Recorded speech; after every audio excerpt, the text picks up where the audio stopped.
territory shared between Haudenosaunee Confederation and the Anishinaabe Nations, who were stewards of this land before we arrived. We recognize, respect, and appreciate their contributions in shaping and strengthening this community in particular, and our province and country as a whole. Welcome, everyone. We're so thrilled to have you with us this afternoon, the AGH Afternoon Talk and Film with our distinguished guest, Ed Burtynsky. My name is Shelley Faulkner. I'm the director of the Art Gallery Hamilton, and I'm here with my colleagues, Melissa Bennett, curator of the Witness Exhibition, Tor Lukashik Foss, there he is, Ryan and Amanda, who are responsible for the architects of this afternoon. As so many of you have heard me say in the past, art, really good art, is about three really important qualities: experiences, feelings, and ideas. And the wonderful thing about Ed's work, the work that we see in Witness, and the wonderful donation, 74 works that you made, the largest.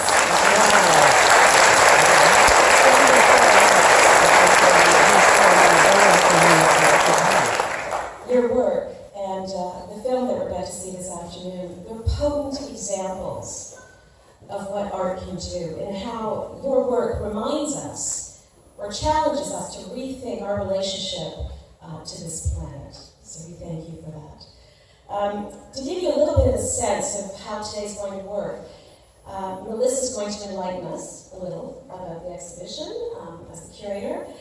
Ed is then going to speak and also field questions and answers for about an hour. There will be a 15-minute break for washrooms and also for refreshments.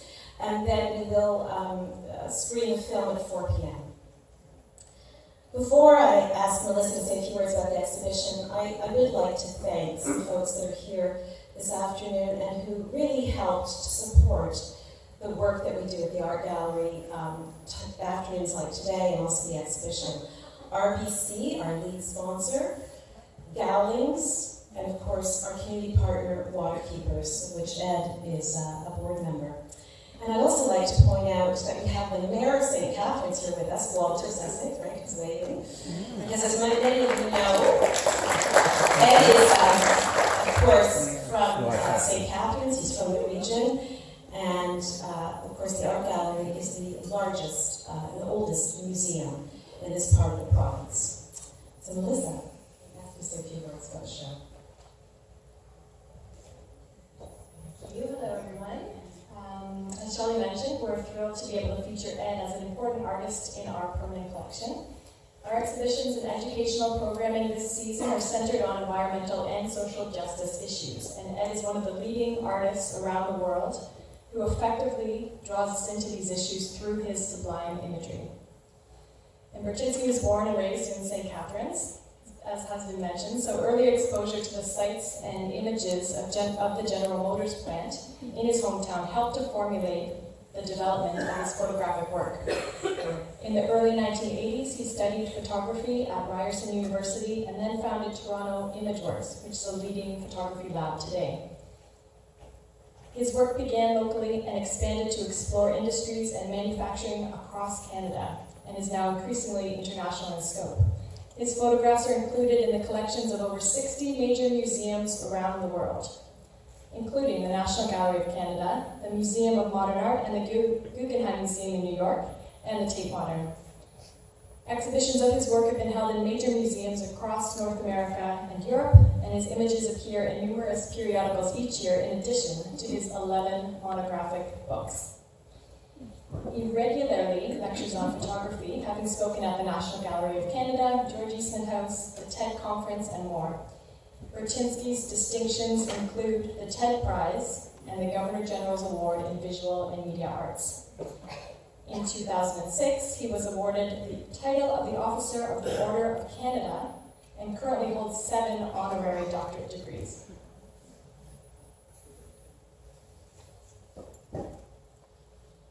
So for over 35 years, Burtynsky has been following his artistic instincts and political ideologies to expose us to everything from the geological impacts of resource extraction to human rights issues in the global oil industry. As Shelley mentioned, we're extremely grateful for a very large donation of his photographs given to us at the gallery. And now on view is about a third of that gift. So we have about 23 of the works on view now, and over time we'll bring out more so that you do get to see them all. And today it's our honor to have Ed here and to have him speak further to the complexities of the issues at hand. Welcome, Edward.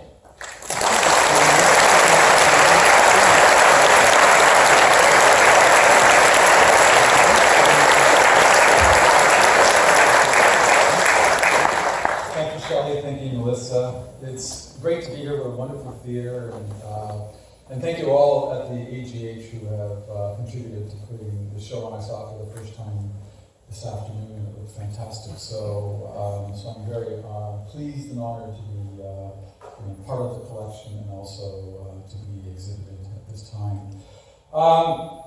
So as Melissa rightly pointed out, I'm from the region, and I think a lot of people said, well, with the career that you have, why haven't you, gone international? Why don't you live in Berlin or London, New York? And I've always felt that I didn't have to, with communications the way they are today, and also with the fact that this region and this area, this country has been very good to me. And I think in many ways I believe that my work is also a direct outcome of living here in this region and living here in this province of Ontario.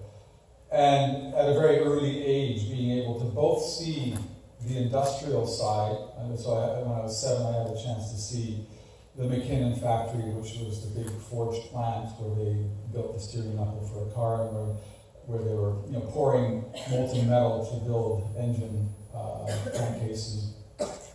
I also had a father who loved to go out mushroom picking. He was from the Ukraine, from Europe, so he brought a lot of European traditions. We had in St. Catharines, we had our own farm in the backyard. We raised rabbits. We went smelt fishing when there were smelts in Lake Ontario, and also went fishing into the north, and I got to see places like Kapuskasing because there were some friends that we had there.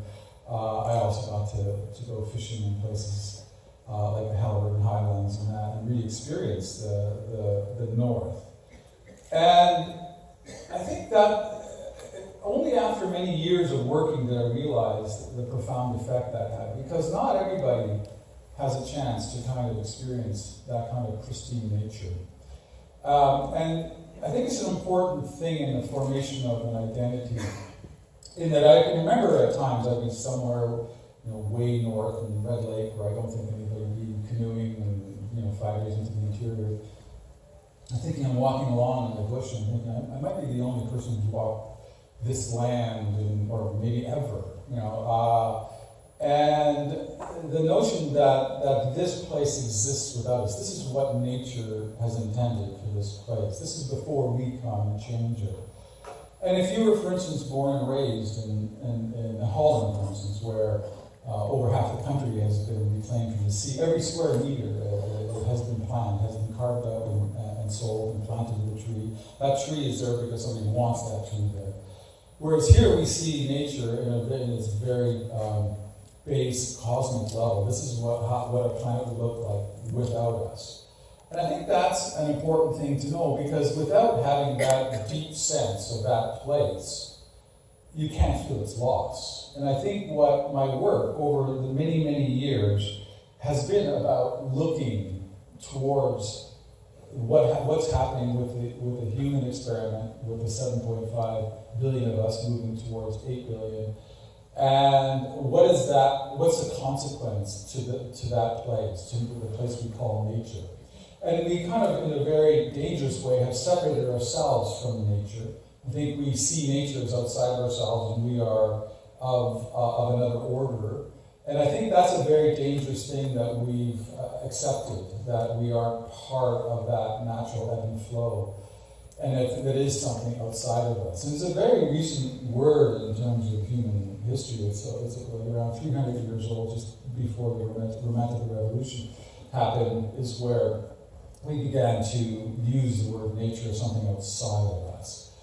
But it's that thing that I began thinking about, because a lot of my work was looking at the pristine landscape. And I spent years going out there with my 4x5 camera and trying to find these moments where somehow it transcended, in a way, the finality of what it is, or the chaos of what it is, and where that chaos all of a sudden forms an image that seems as if it was always meant to be an image. I guess the lights, if we can, I don't know if we can pop them down a little bit more, just so that the image is more, a little more above the images.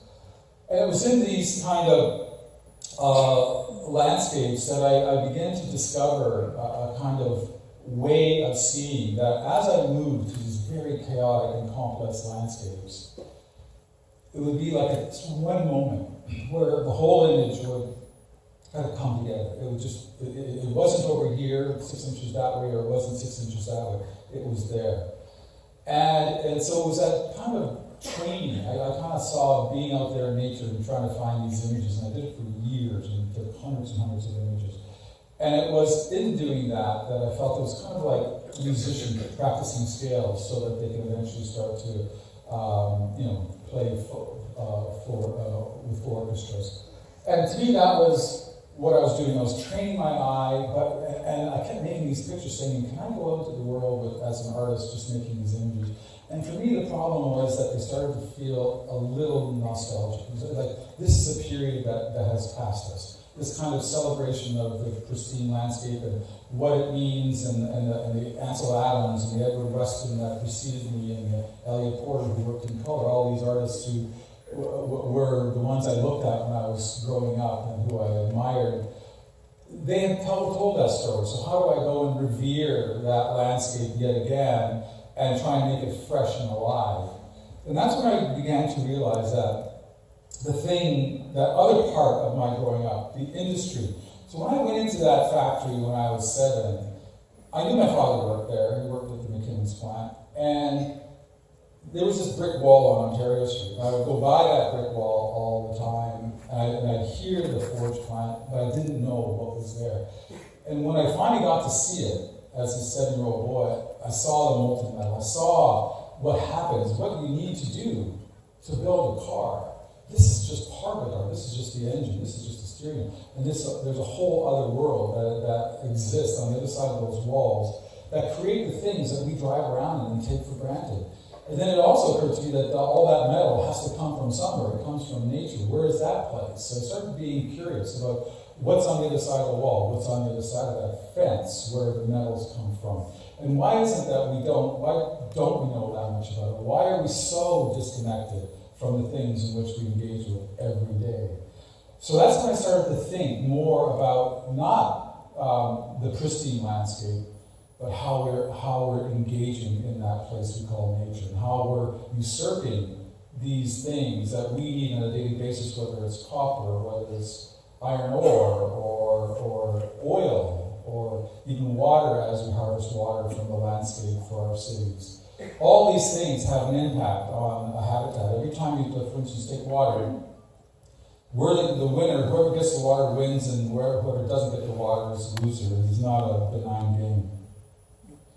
So the Railcut series became one of the first series where museums started to take interest in my work. So back then, there was National Film Board Stills Division that then became the CMCP, Canadian Museum of Contemporary Photography, which then has now become CBI, the Canadian Photography Institute at the National Gallery. It's all been amalgamated into one. But that was in 1983, 84. They were already collecting my work. And at that time, the art of photography, there was a bit of an uptick in the 70s, but by the early 80s, that nobody was buying it as art. It was kind of seen as, museums weren't collecting it. It was kind of seen as something outside of the mainstream art world. And so it was very difficult to make a go of it. So I was taking these pictures without a real market up there, without collectors really looking at it. But I was committed to it. I loved it. I knew I'd found my calling, which I feel if anybody has that fortune to really know what they want to do, it's a gift. And I felt I had this gift and I had to pursue it. So because the market wasn't there, I couldn't sell my work other than to the institutions, which certainly wasn't enough. And I had to also mention that the Canada Council, those early grants that I got, meant so much to me. They were, as my education at Ryerson, and I know Barbara Macabuglar here, Rob Guglar was my first year teacher when I went to Ryerson in 1976. And it was the formation of that education, learning about photography around the world and art around the world, and becoming exposed to the international world of art. That was, again, key to the formation of what I wanted to do. And having those great instructors, but then also, being able to get that funding, that early funding. And as soon as I graduated out of Ryerson, I already had a Canada Council grant within a month of graduating. And the wind in my sails and the kind of confidence that it gave me to go out there and continue pursuing my vision, that can't be underestimated, what it does for a young artist to have that support at that early stage of their career. And in 1983, I got a significant grant, which was a B grant at that time, which in 83 it was just under $20,000, which gave me the opportunity to travel all of North America that I could get with my car. So I went Canada, United States mostly. And I did a series called the Railcut series, and I did mines, and I also did a series on homesteads. Examples, all of which are currently on exhibit and at the gallery. So this Railcut series, it was simply looking at this thing, this ribbon of steel that crossed our country 150 years ago plus, and how it transformed that landscape, how BC was opened up, and how all those trees were then coming back to the east. And I work in a building that has BC Douglas fir as its main structural supports. And most of the big warehouses in Toronto and Hamilton were built with BC fir. So all of a sudden, all these resources started coming back to us. So to me, rather than take a heroic picture of these rail cuts going through the landscape, I decided to do something to confront it, to shoot it straight on, to just have that band of steel represented at the bottom of the frame as a constant motif from frame to frame, and to make one ponder, what does this ribbon of steel mean to our country, to our society, to nature, to the Industrial Revolution, to all those things, to urbanization. And it is the key thing. So I looked at it from that point of view as a meditation of the rail and what it means as it goes through a landscape. The mine work was really critical at that time too. And I started looking at mines, and to have all the things that we have, to have communications with copper wire and electrical motors, and to have iron, which builds most of our cars, and steel, etc. And then I started thinking, well, these mines have always been, we've started the Stone Age, and the Iron Age, and the Bronze Age, and now we're in the Computer Information Age, and all these ages are there. But those earlier, the Stone Age, and the Bronze Age, and all those in the Copper Age, the Iron Age, they're all still alive and well, but they're functioning on a scale that's almost unbelievable.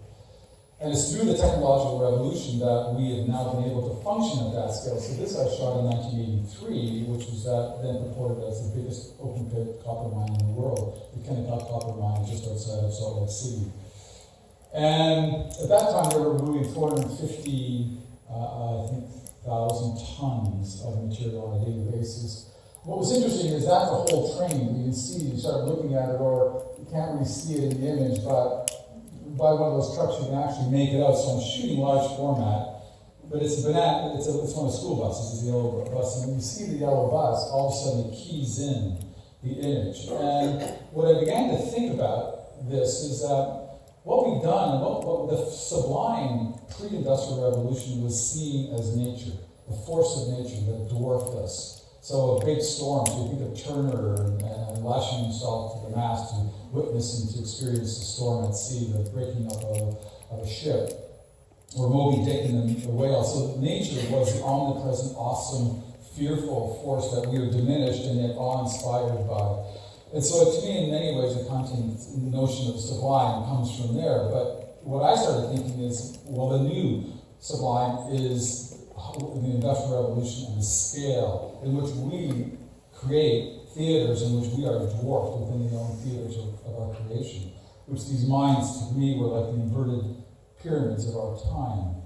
So to me, it was like, how do I begin using a single frame, using the camera to become, again, that witness of these places, to bring these places from the landscape, from where we take them in nature, and then show them within our urban settings through the medium of art and through the medium of images and books and films, to be able to begin to connect us back to all these things that we cannot survive a day without in our cities, but yet in many ways, which we just take for granted, that it's there, it will always be there, and why should it concern me? And so for me, as an artist, it was really interesting to try to become the mediator between that pristine landscape and how we're disturbing it, and what we're taking from it, and the scale at which we're taking from it, and then bringing, using the medium of the lens-based medium, and using it in a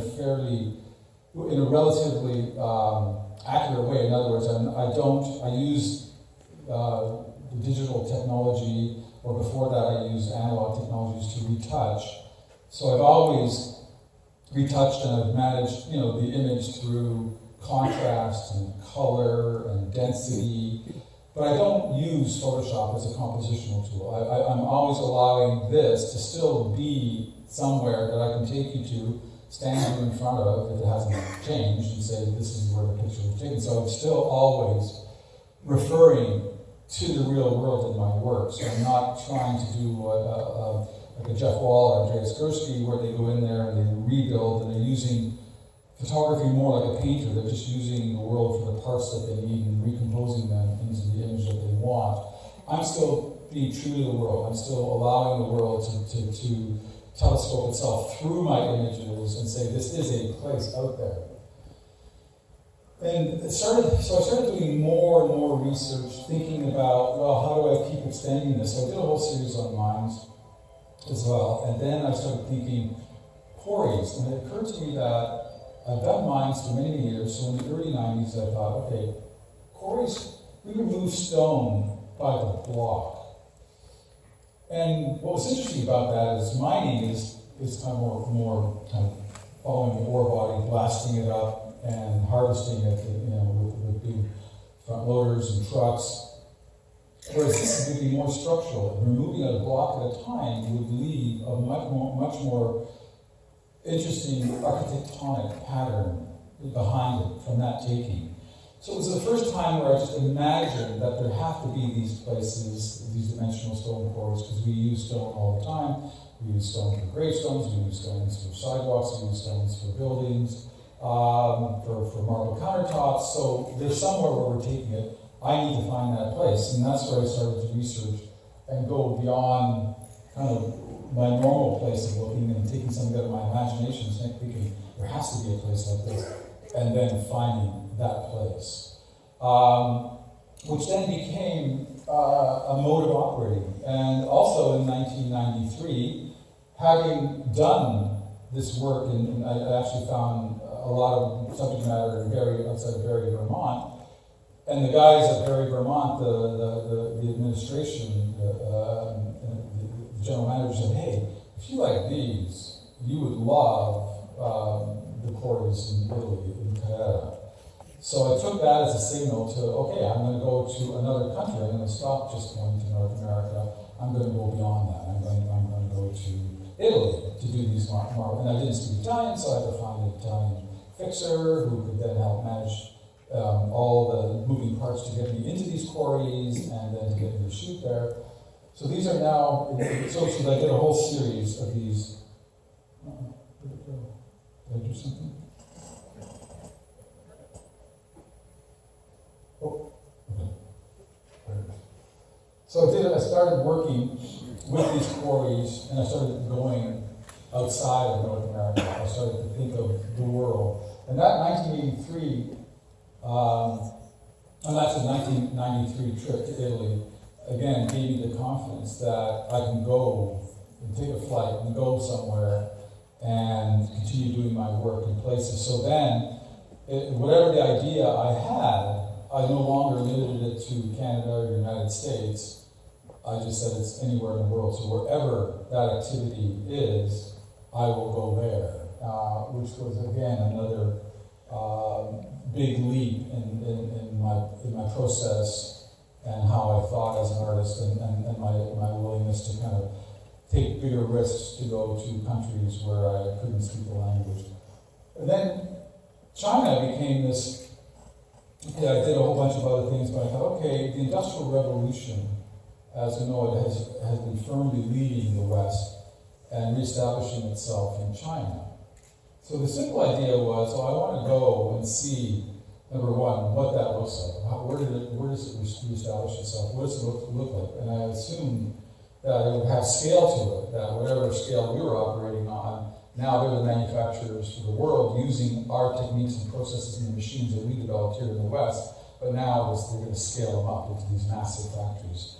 So that was a simple idea. I went there. I said, I want to look at how China is scaling and becoming the next iteration of the Industrial Revolution. And one of the places that I thought I should go and start with was the largest dam being built on the planet, is the Three Gorges Dam, which took 20 years to build. It was a continuous pour with 20 years of concrete incident. And then created a reservoir that goes back 650 kilometers when they filled it. In terms of the biggest dam before this was the Ashland Dam, which was 12,000 megawatt dam. Just to give you perspective, a nuclear power plant is about 1,000 megawatts, or a big coal burning plant is about 1,000 megawatts per plant or per reactor. When finished, was going to be 27,000 megawatts, over 2 times bigger than anything ever attempted.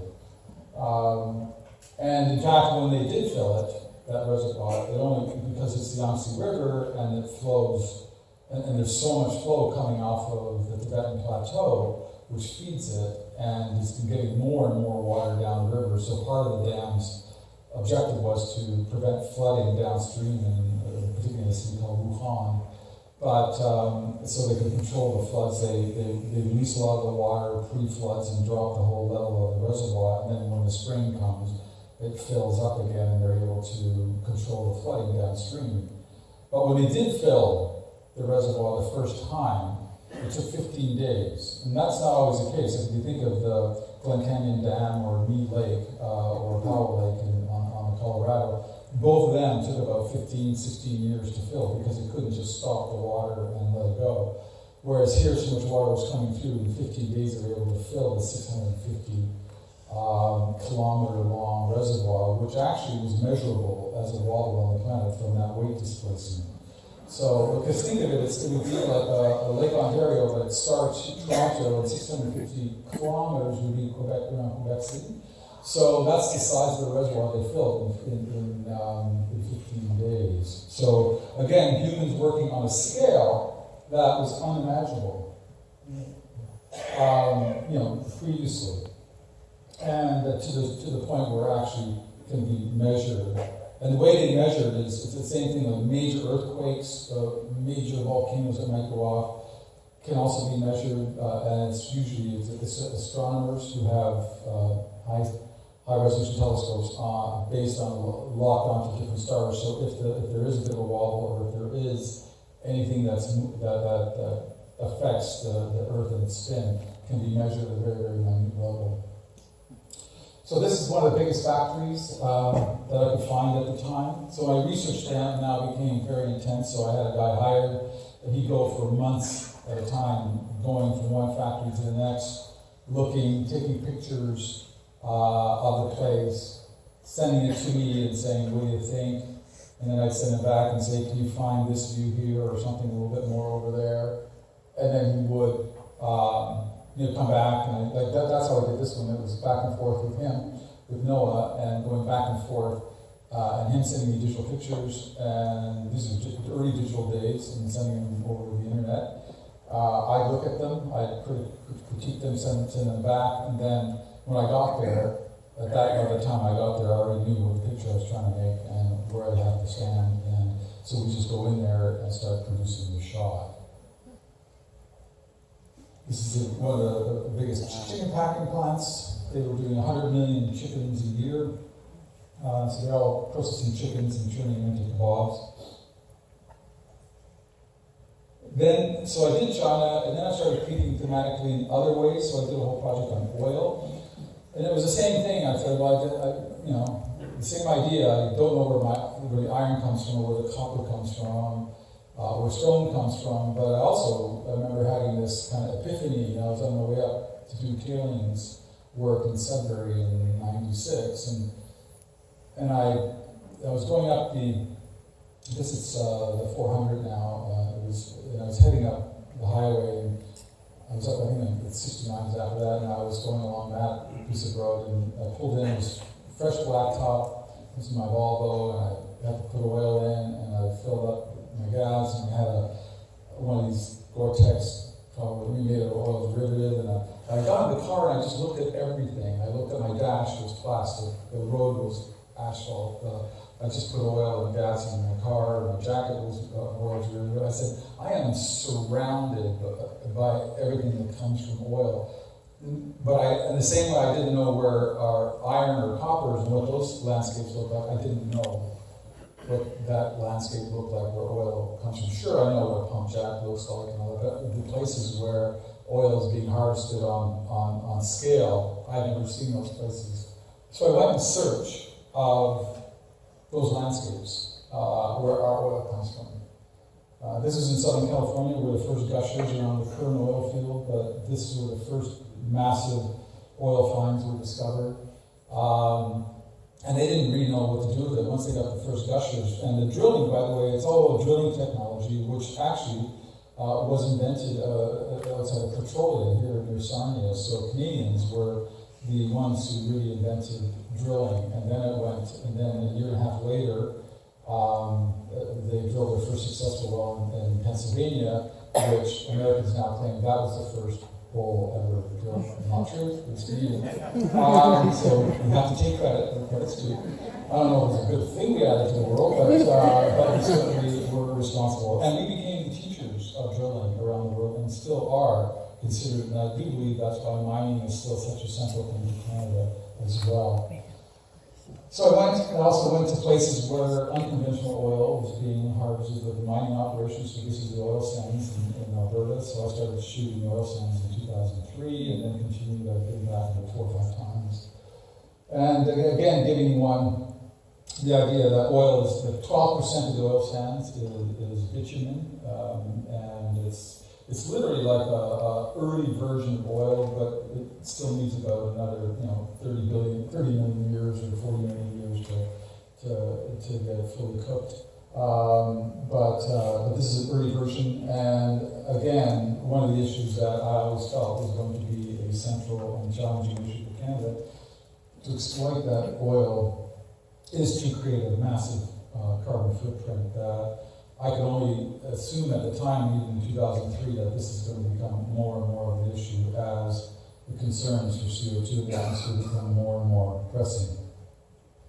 But one of those trucks, it's the one you see at the bottom there, these trucks are massive. I'm sure you've seen images of people standing beside them, but that's 400 tons of material that the machine, the loader, loads 100,000 tons per scoop. So again, the scale of these machines and the scale of this operation. So now the oil sands, in terms of surface area, is the largest surface mining operation on the planet.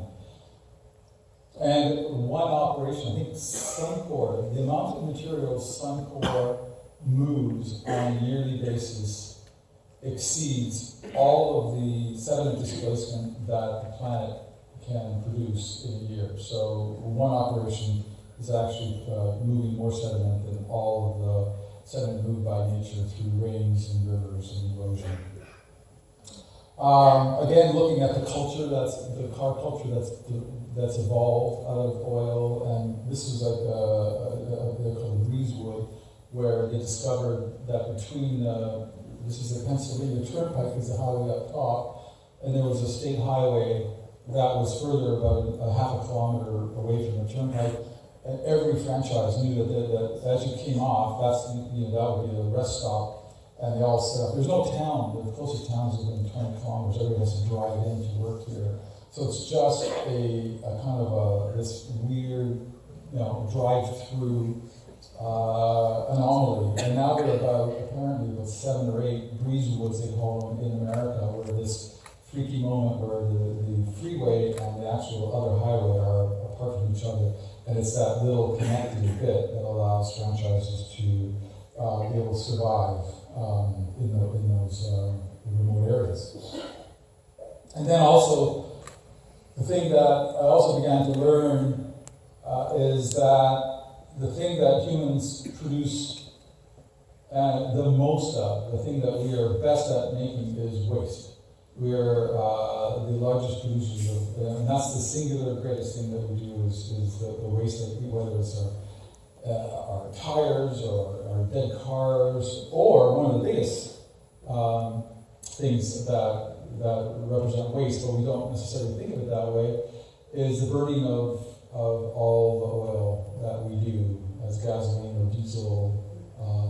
And think of it, if you fill up your tank of car, if you're tanking your car, try and lift that tank up. You wouldn't be able to do it. 4 guys would take to lift that tank up.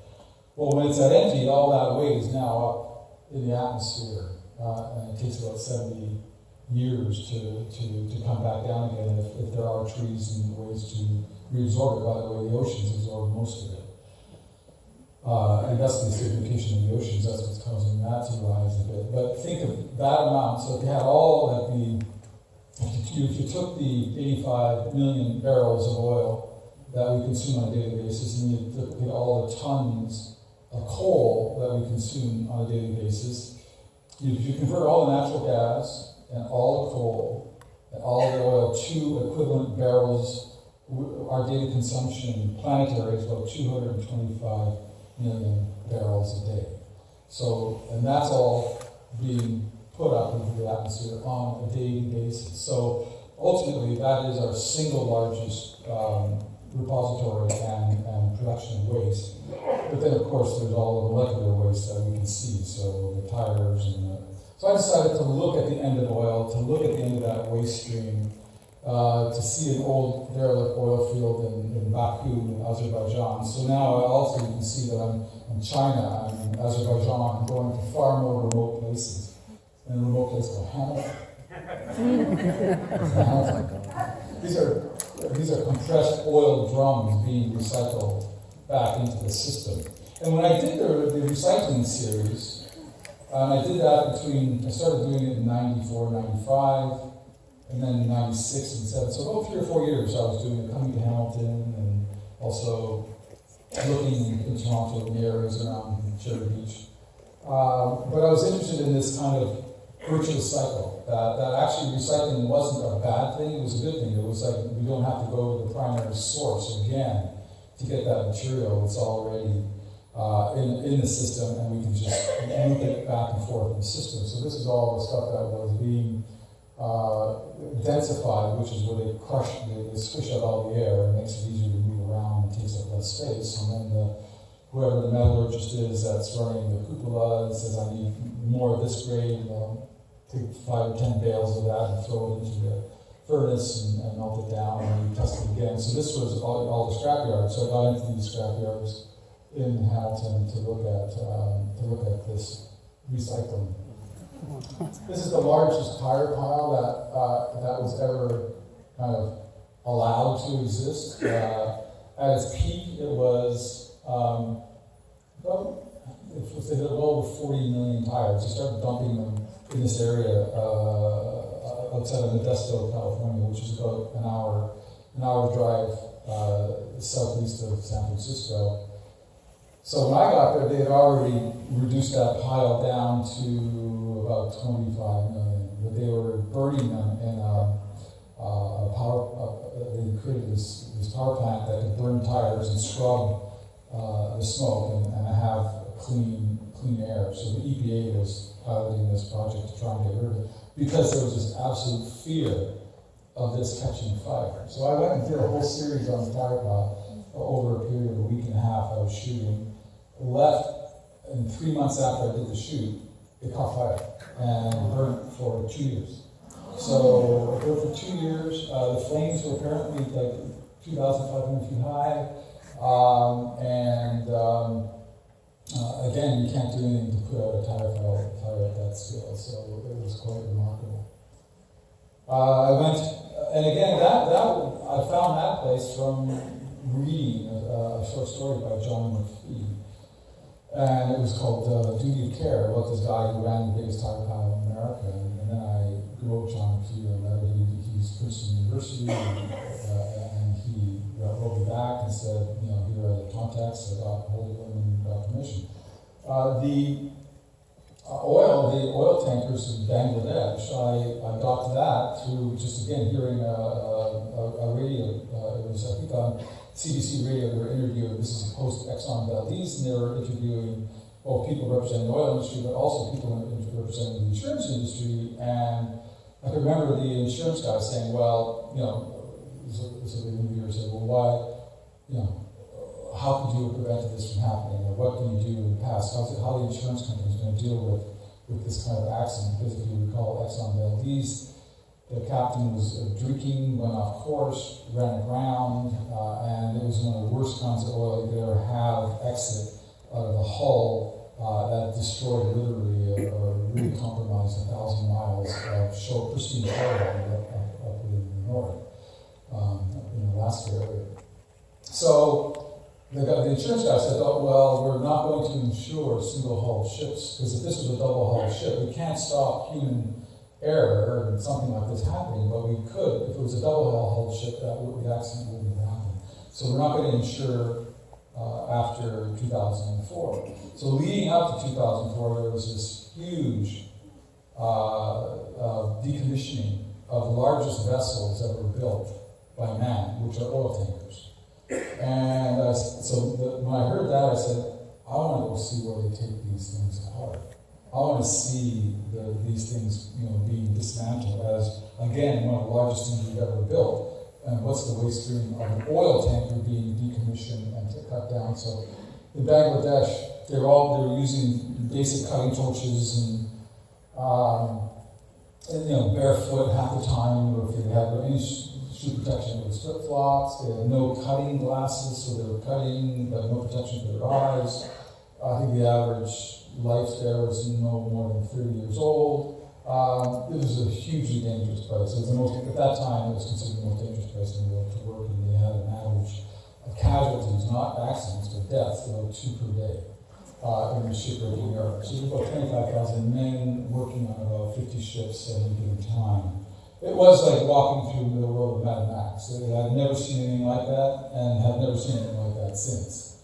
So it was, again, opening my eyes to a world that I had no idea was there. And I think very few, there's one photographer, Sebastian Salgado, who he was doing a whole series on workers, and he found himself there 10 years earlier. So even a lot of the foremen and the managers, he said, there was a photographer here 10 years ago.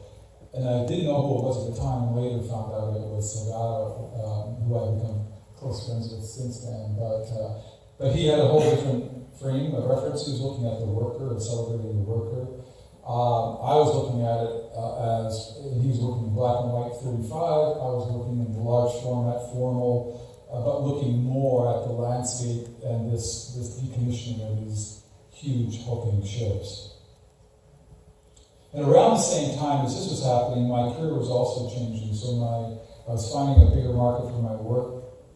I had Dallas and New York, San Francisco, as well as London. So things were changing for me, which allowed me to think more broadly and more ambitiously about where I wanted to shoot and the things I wanted to capture out there.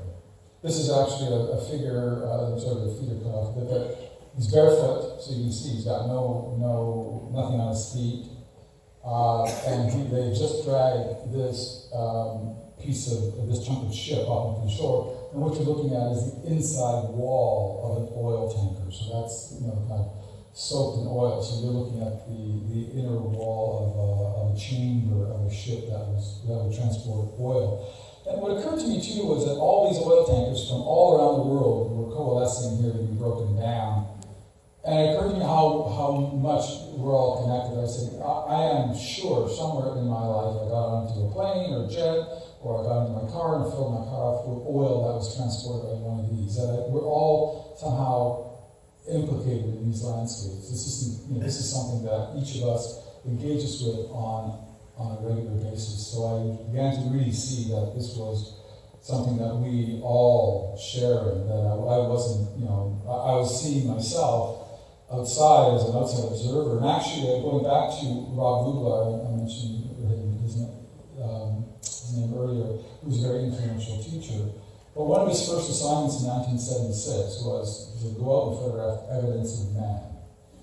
And it was interesting because it's giving you a ticket to say, okay, I know I'm part of the human species, but this is me allowing me a ticket to observe the human species in a way as an outsider, as if I was an alien. So in some ways, I think it almost framed the rest of the way I thought of it. So I think if I'm an alien and I wanted to report back to some other aliens on another planet what we're doing with this planet, what images would I show them? Well, I'd show them images of how we're transforming this planet. What are we doing to it?